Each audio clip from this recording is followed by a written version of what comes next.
जय हिंद साथियों, पुनः स्वागत है आपके अपने चैनल पर। साथियों, आज की क्लास में हम आरपीएफ प्रेस के टॉप 50 प्रश्न करेंगे। ये 50 प्रश्न सभी परीक्षाओं के लिए वैसे महत्वपूर्ण हैं। तो आइए स्टार्ट करते हैं, जानते हैं सभी प्रश्नों को। पहला प्रश्न कि ऊपरी क्रस्ट एवं निचले क्रस्ट के बीच सीमा क्षेत्र को क्या कहते हैं? तो ये कॉनराड अंशबद्धता कहते हैं, ऊपरी क्रस्ट व निचले क्रस्ट के बीच सीमा क्षेत्र को।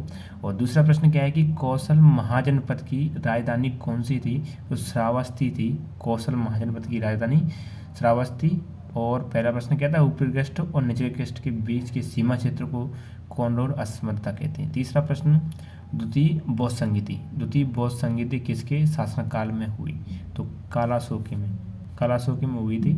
और चौथा प्रश्न क्या है कि चंद्रगुप्त मौर्य मगध की राजगद्दी पर कब बैठा? तो 322 ईसा पूर्व में बैठा था। ये सभी प्रश्न महत्वपूर्ण हैं, इनको याद कर लेना आप। पांचवा प्रश्न क्या है कि वायुमंडल की सबसे नीची वाली परत कौन सी है? तो क्षोभ मंडल है। कौन सी है? क्षोभ मंडल है वायुमंडल की सबसे नीची वाली परत। इसके बाद देखते हैं छठवां प्रश्न क्या है। छठा प्रश्न, जब पृथ्वी सूर्य के सबसे निकट होती है तब उस स्थिति को क्या कहते हैं? उपसौर, जो कि 3 जनवरी को होता है। जब पृथ्वी सूर्य के निकट होती है तो उसे उपसौर कहते हैं। छठवां प्रश्न कि जब पृथ्वी सूर्य से दूर होती है तो उस स्थिति को कहते हैं, क्या कहते हैं? ये प्रश्न, तो ये अपसौर कहते हैं। यानी उपसौर 3 जनवरी को और अपसौर 4 जुलाई को ये होता है। इसके बाद सातवां प्रश्न देखते हैं। सातवां प्रश्न, आत्मीय सभा की स्थापना किसने की? तो राजा राममोहन राय 1815 में की थी आत्मीय सभा की स्थापना। और आठवां प्रश्न, स्वाधीनता दिवस की घोषणा कब की गई? तो 2 जनवरी 1930 को की गई थी स्वाधीनता दिवस की घोषणा। अब देख लेते हैं नवा प्रश्न है, गांधी जी ने किस सम्मेलन में भाग लिया? तो ये द्वितीय गोलमेज सम्मेलन 7 सितंबर 1931 को हुआ था, उसमें भाग लिया था महात्मा गांधी जी ने।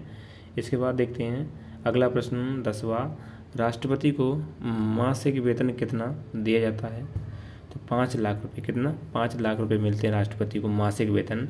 और 11वां वाला प्रश्न है कि लोकसभा अध्यक्ष किसके समक्ष शपथ लेता है? ये लोकसभा का जो अध्यक्ष होता है वो शपथ नहीं लेता है, ये प्रश्न है। 12वां वाला प्रश्न, मुख्यमंत्री की नियुक्ति किसके द्वारा की जाती है? तो राज्यपाल के द्वारा। ये प्रश्न कि मुख्यमंत्री की नियुक्ति होती है वो राज्यपाल करता है। 13वां वाला प्रश्न देख लेते हैं कि पाक जल संधि किस किस को जोड़ती है? तो मन्नार एवं बंगाल की खाड़ी को जोड़ती है पाक जल संधि। और 14वां वाला प्रश्न क्या है कि नील नदी का उद्गम स्थान कहाँ है? तो विक्टोरिया झील है नील नदी का उद्गम स्थान। 15वां वाला, पृथ्वी का निकटतम ग्रह कौन सा है? तो शुक्र है पृथ्वी का निकटतम ग्रह। अब देख लेते हैं 16वां वाला, फूड स्वराज आराम आराम का नारा किसने दिया? तो पंडित जवाहरलाल नेहरू ने दिया था। 17वां वाला प्रश्न, कांग्रेस के प्रथम अधिवेशन में कितने प्रतिनिधियों ने भाग लिया? तो 72 प्रतिनिधियों ने भाग लिया था। और 18वां वाला प्रश्न देख लेते हैं। 18वां वाला प्रश्न क्या है कि वायुदाब मापने के लिए कौन सा उपकरण काम आता है? तो बैरोमीटर आता है। कौन सा? बैरोमीटर आता है। 19वां वाला प्रश्न है कि प्लास्टर ऑफ पेरिस किससे बनता है? तो जिप्सम से बनता है प्लास्टर ऑफ पेरिस। और 20वां वाला प्रश्न है, 20वां वाला प्रश्न देख लेते हैं कि आधुनिक आवाज सारणी में वर्ग में ऊपर से नीचे आने पर परमाणु का आकार बढ़ता है या घटता है? तो ये बढ़ता है, जैसे ऊपर से नीचे आने पर बढ़ता है परमाणु का आकार। 21वां वाला प्रश्न है कि विद्युत धारा को एम्पियर में मापने के लिए किस नामक यंत्र का प्रयोग किया जाता है? तो अमीटर का करते हैं, अमीटर का। अब देखते हैं 22वां वाला प्रश्न क्या है कि निर्वाचन आयोग का उल्लेख भारतीय संविधान के किस भाग में है? तो भाग 15 में।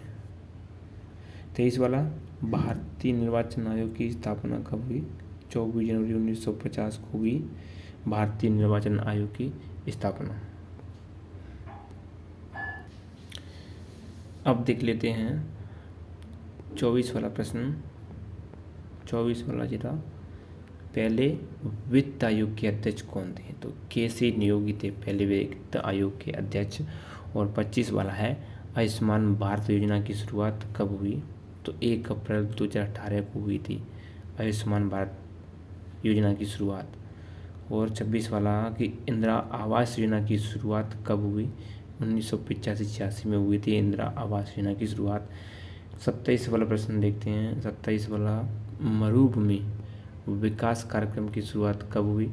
1977-78 में। और 28 वाला है कि गांधी इरविन समझौता कब हुआ था? 4 मार्च 1931 को हुआ था।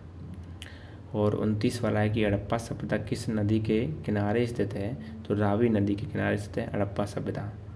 अब देख लेते हैं 30 वाला प्रश्न, ये रहा कि आग का आविष्कार किस पाषाण काल में हुआ? तो पूरा कर लेना, पूरा पाषाण काल में हुआ था आग का आविष्कार। और 31 वाला पुरंदर की संधि कब हुई? 1776 में हुई थी पुरंदर की संधि। 32 वाला है संविधान सभा की प्रथम बैठक कब हुई?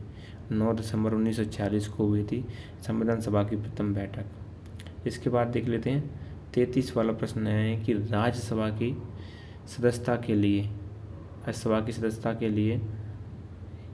के लिए न्यूनतम उम्र सीमा कितनी है? तो 30 वर्ष है राज्यसभा की सदस्यता के लिए। और 34 वाला है मूत्र का पीएच मान कितना होता है? तो 6 होता है मूत्र का पीएच मान। अब 35 वाला प्रश्न देख लेते हैं। 35 वाला है कि इस कोशिका का शक्ति केंद्र किसे कहते हैं? ये कहा जाता है माइटोकॉन्ड्रिया को कहते हैं इस कोशिका का शक्ति केंद्र। 36 वाला है कि प्रोटीन की फैक्ट्री किसे कहा जाता है? तो राइबोसोम को कहते हैं प्रोटीन की फैक्ट्री। 37 वाला है कि सिर की कुल हड्डियों की संख्या कितनी है? तो 29 होती है सिर की कुल हड्डियों की संख्या। अब देख लेते हैं 38 वाला प्रश्न कि टिटनेस से कौन सा अंग प्रभावित होता है? तो तंत्र का तंत्र होता है टिटनेस से। 39 वाला है कि कैगा परमाणु विद्युत गृह कहाँ स्थित है? कर्नाटक में है कैगा परमाणु विद्युत गृह। और 40 वाला है कि 2024 फ्रांस में कौन से ओलंपिक आयोजित किए जाएंगे? तो 33वें होंगे 2024 फ्रांस में कौन से? 33वें होंगे। इसके बाद देख लेते हैं भावना पटेल। 41 वाला क्या है कि भावना पटेल किस खेल से संबंधित है? तो टेबल टेनिस से है भावना पटेल। और 42 वाला है पहला विश्व कप क्रिकेट किस देश ने जीता? तो वेस्ट इंडीज ने। और उपविजेता ऑस्ट्रेलिया थी। 43 वाला है कि सेंट्रल लाइन किस खेल से संबंधित है? तो टेबल टेनिस से संबंधित है सेंट्रल लाइन। 44 वाला प्रश्न देखते हैं। 44 वाला है कि मालदीव की संसद का नाम क्या है? तो मजलिस। और 45 वाला विश्व व्यापार संगठन का मुख्यालय कहाँ स्थित है? जेनेवा में है। 46 वाला है कि नाटो की स्थापना कब हुई? 4 अप्रैल 1949 को। अब देख लेते हैं 47 वाला कि विश्व कैंसर दिवस कब मनाया जाता है? 4 फरवरी को मनाते हैं। 48 वाला है कि एलोरा की गुफाएं कहाँ स्थित है? तो महाराष्ट्र में स्थित है एलोरा की गुफाएं।